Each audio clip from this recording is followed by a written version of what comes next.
بدي اتغدى كوسه محشي. ايه تكرم عيونك. لحقي احفرهم احشيهم واطبخهم. بركي ما لحقت. شو بدي اعمل؟ ما في غير نادي للام محمود. قومي جيبي لي صحن صغير وحطي فيه شوية ملح. ليش؟ بدي لك كراس الكوساية مشان يدبل. حكم هذا الكوسة نزي كتير. شوفي شلون طقي. طب شوي شوي ام محمود، لا تستعجلي ما بطق. معلش جيبي لي شوية ملح.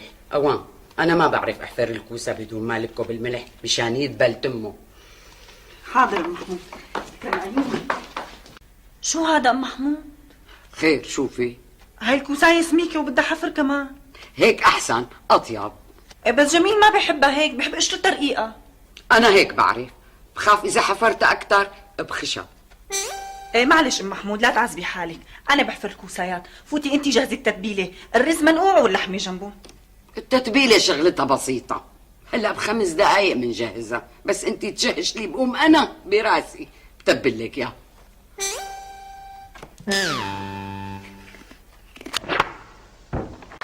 وهي الحشوه صارت جاهزه.